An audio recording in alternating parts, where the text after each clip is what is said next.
Selamat kita jumpa dalam kasih Tuhan Yesus Kristus.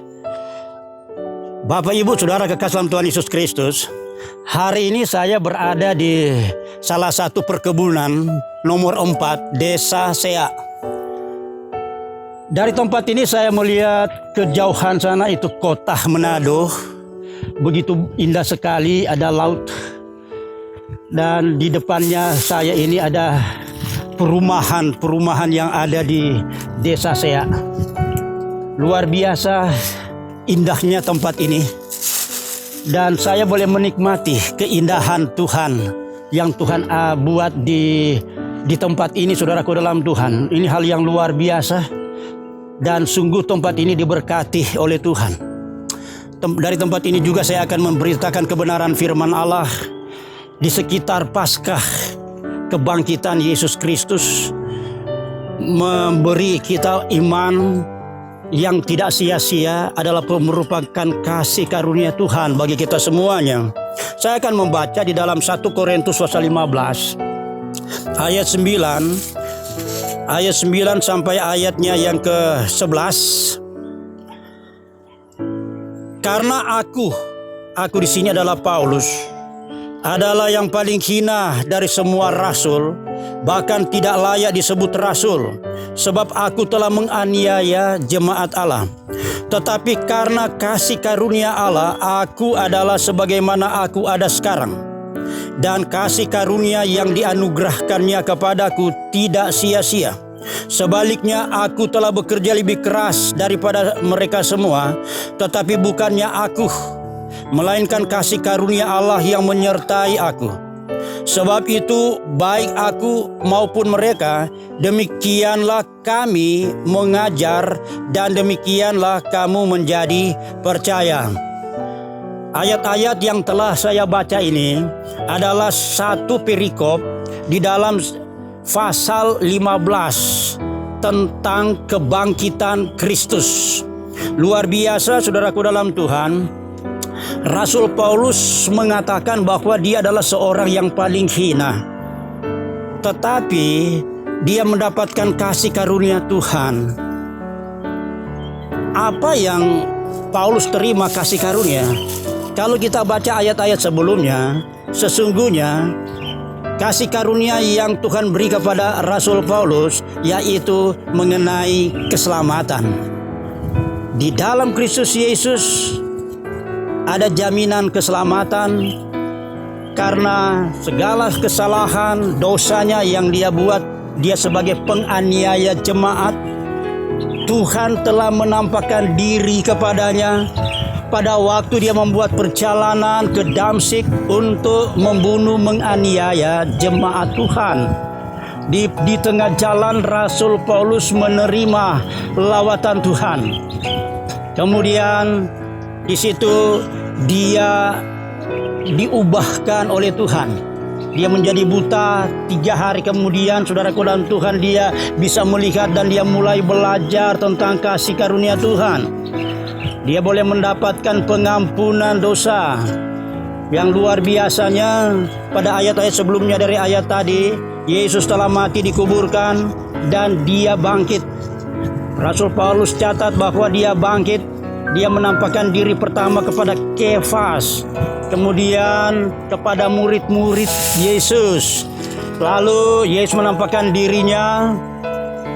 Dia menampakkan dirinya kepada 500 orang, kepada Yakobus dan terakhir kepada Paulus.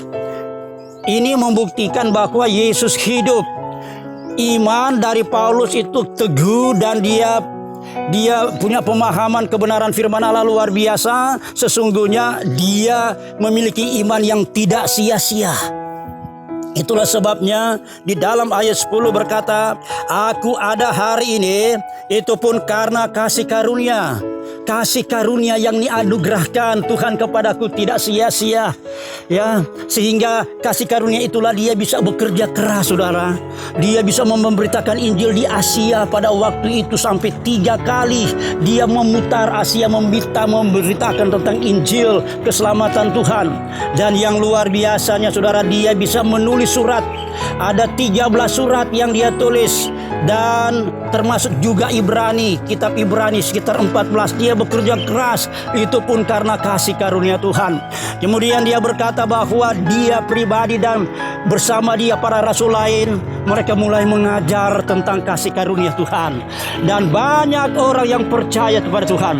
Saudaraku dalam Tuhan, dari pemahaman firman Allah ini, kita boleh mendapatkan sesungguhnya bagi setiap orang yang percaya Tuhan, di mana saja kita berada. Saudaraku dalam Yesus, ketika kita punya iman kepada Tuhan, sekalipun kita mungkin ada salah, ada dosa seperti Paulus sebagai penganiaya, tetapi luar biasa, dia diampuni, dia disucikan Tuhan, ada kepastian keselamatan. Dan saudaraku dalam Tuhan, ada kepastian yaitu kasih karunia Allah yang diberi kepada kita semua. Kita jalani kehidupan hari lepas hari adalah kasih karunia keselamatan. Apa saja yang kita lakukan adalah kasih karunia. Kita bisa bekerja setiap hari, sementara mungkin kita ada di rumah masing-masing, ataupun yang ada di desa-desa, ada di perkebunan-perkebunan. Saya ada di perkebunan desa saya, saudaraku dalam Tuhan. Ada beberapa tetangga, rumah-rumah tangga mereka ada di perkebunan ini, ya, menghindar dari COVID-19.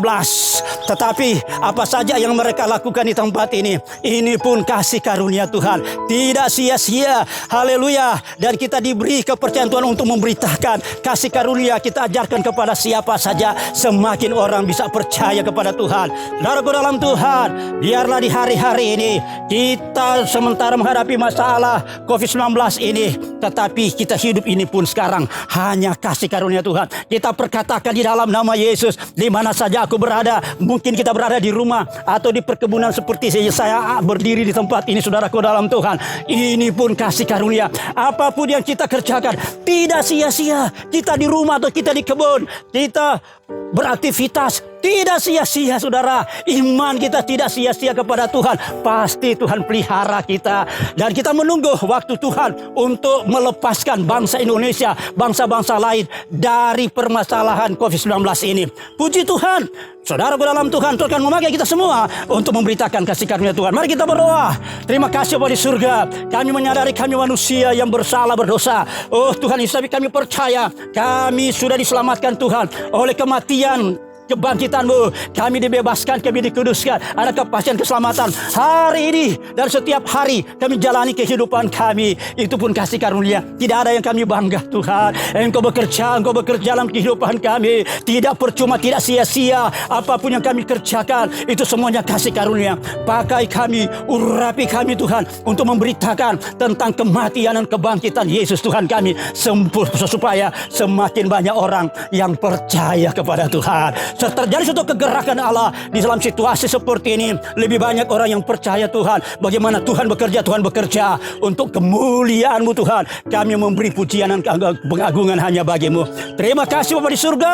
Terima kasih buat berita kebangkitan Yesus Kristus ini. Ada suatu kepastian bahwa kami ini diampuni, dan iman kami tidak percuma, tidak sia-sia. Dan kasih karunia kami boleh hidup setiap hari tidak percuma. Dan kami dipakai Tuhan untuk memberitakan mengenai kasih karunia Tuhan. Terima kasih Bapa di surga, terima kasih. Tuhan memberkati kami semua. Dan bagi semua yang mendengar kebenaran firman Allah ini, dalam nama Yesus, haleluya, haleluya. Yang percaya katakan amin. Sampai kita jumpa dalam kesempatan berikutnya. Saya percaya Tuhan tidak biarkan kita menerima kasih karunia Tuhan. Segala pemberian yang dari Tuhan, dari atasan kepada bawahan, itu pemberian yang cuma-cuma. Itulah kasih karunia Tuhan. Haleluya, haleluya. Puji Tuhan. Shalom Philadelphia.